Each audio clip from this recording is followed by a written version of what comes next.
देखिए, मैं लंबे अरसे से कह रहा हूं, ये देश किस दिशा में जा रहा है, किस दिशा में जाएगा, उसका नमूना ये है जो व्यवहार किया गया है कांग्रेस नेताओं के साथ में।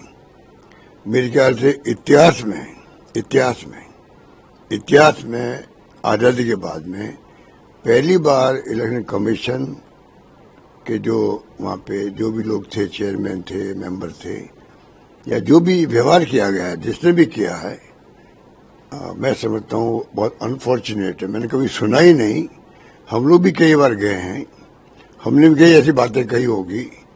उससे हो सकता है कि चेयरमैन को, ईसीआई चेयरमैन को या मेंबर को अच्छा नहीं लगा होगा, तब भी उनका व्यवहार बड़ा शालीनता से होता था। उनकी ड्यूटी भी है कि कोई भी नागरिक है देश का, मतदाता कोई भी है, कोई नेता है पॉलिटिकल पार्टी का, उसको धैर्य से सुने और निष्पक्ष फैसला करे। ये ड्यूटी है, बहुत बड़ी ड्यूटी है। इलेक्शन कमीशन ऑफ इंडिया किसे कहते हैं?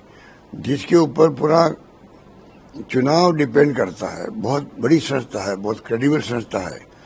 उसके बारे में जो कल परसों हम सुन रहे हैं, जो व्यवहार किया गया है, वो बहुत ही मैं समझता हूँ अशोभनीय है। और उनको किन शब्दों में आलोचना करूं, मेरी समझ में नहीं आ रहा है। 25 दिनों में 8 करोड़ वोटर की लिस्ट तैयार। और पहले भी राहुल गांधी जी ने महाराष्ट्र को लेकर कई सवाल उठाए थे, उसका ही प्रॉपर जवाब नहीं दे पाए लोग। उनको आर्टिकल लिखना पड़ा, उसका कोई जवाब नहीं। तो ये व्यवहार इलेक्शन कमीशन के पार्ट पर किसी भी ढंग से उचित नहीं कहा जा सकता। मेरे ख्याल से इसका रिएक्शन पूरे देश के अंदर है और बहुत भयंकर रिएक्शन है, बहुत भयंकर रिएक्शन। तो इस प्रकार का व्यवहार तो मैंने कभी सुना नहीं किसी के डेलीगेशन, जो विपक्ष का हो, इंडिया गठबंधन का हो, ऐसा व्यवहार तो मैंने कभी सुना ही नहीं। ये पहली बार मैं सुन रहा हूँ। आप सोच सकते हो कि देश कहाँ जा रहा है, कैसे जाएगा। सब दबाव में काम करे देश के अंदर। इनकम टैक्स, ईडी, सीबीआई को पहले से हम कह रहे हैं दबाव में। प्रीमियर संस्था तीनों है, इम्पोर्टेंट संस्था है देश के लिए। मैं बार बार कहता हूँ, ये कोई कम नहीं है। ईडी, इनकम टैक्स, सीबीआई, इनकी जो भूमिका है वो देश हित में है। पर जो दबाव में इनको लिया गया है और जो अन्याय हो रहा है विपक्षी पार्टी के नेताओं के साथ में, वो जग जाहिर है। पार्लियामेंट में जवाब आया है कि 193 केसेस इन्होंने किए हैं, 2 में प्रूव कर पाए, मतलब 1%। तो कितना तंग किया होगा लोगों को, उनके परिवार वालों को क्या बीती होगी। जिस मुल्क में ये स्थिति चल रही हो, दबाव में जुडिशरी हो, इलेक्शन कमीशन हो, ये संस्थाएं हो, ब्यूरोक्रेसी हो, तो कैसे डेमोक्रेसी की हम बात जो करते हैं, वो डेमोक्रेसी कमजोर होती जा रही है। ये हित में नहीं है।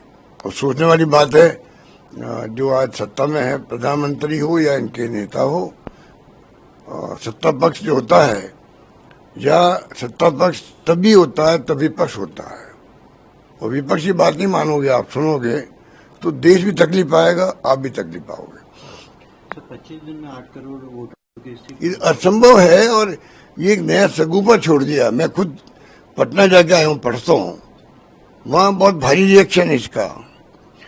मेरे ड्राइवर कह रहे थे, साहब कि आप बताइए, मेरे से माँ बाप के मेरे मांग रहे हैं डेट ऑफ बर्थ, मैं कहाँ लेके आऊंगा। लाखों लोग जो है वो वंचित रह सकते हैं इनकी प्रोसेस से। ये स्थिति बन गई है। कैसे डेमोक्रेसी रहेगी, कैसे चुनाव निष्पक्ष होंगे? चुनाव निष्पक्ष कैसे होंगे बता दीजिए बिहार के अंदर, अगर ये नई अप्रोच लाए हैं इलेक्शन कमीशन, और किसके कहने से लाए हैं? कोई नया फैसला करते नीतिगत, तो विपक्ष को भी इन्वॉल्व किया जाता है। आप एक तरफा फैसला कर रहे हैं, बहुत ही चिंताजनक स्थिति है। आपने राजस्थान के मुख्यमंत्री को एक पत्र लिखा है विकास करने के लिए, क्या कुछ उसके अंदर मांग? नहीं, वो तो मैं जाके आया जोधपुर के अंदर, तो हमारे वक्त में जो बड़े प्रोजेक्ट थे वो पूरे हो गए लगभग।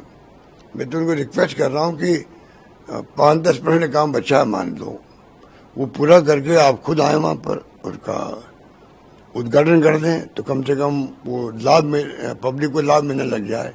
ये मेरी मांग है मोटे तौर से। प्रोजेक्ट तो 3-4 इम्पोर्टेंट है ही है, स्पोर्ट्स का भी है, मेडिकल का भी है, जो ऑलरेडी काम हो गया पूरा वहाँ पर, एक लाइब्रेरी बन रही सुमेर पब्लिक लाइब्रेरी थी, बहुत फेमस थी, आज़ादी की पहले की थी, शानदार बिल्डिंग बन गई है, वो पड़ी हुई है। छोटा मोटा काम बाकी रह गया और फिनिशिंग का, पर कोई देखने वाला नहीं।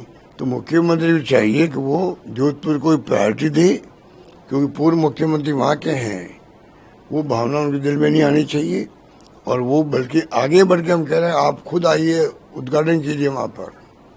एक सर आपके 5 साल और बेनाम 1.5 साल मंच से काफी कुछ कह रहे हैं मुख्यमंत्री कि 1.5 साल में ये तो मतलब मेरे ख्याल बीजेपी वाले खुद ही हंस रहे होंगे इसके ऊपर। तो जो उनका जुमला है 5 साल बनाम 1.5 साल, इससे मेरे समझ तो आरएसएस वाले और जो बीजेपी के इंटेलेक्चुअल या जो समझते हैं राजनीति को, वो सब मन में हंस रहे होंगे कि ये बोल क्या रहे हैं। जब वो खुद हंस रहे होंगे, मेरा ये मानना है, फिर मैं क्या कमेंट करूं। मैं तो कमेंट कर चुका हूं कि बहुत बड़ा साहस दिखाया है इन्होंने ये बात क्या करके। ये तो हिम्मत की बात है कि 5 साल बनाम 1.5 साल, और वही भजनलाल जी सरकार के, इससे बड़ी बात क्या हो सकती है।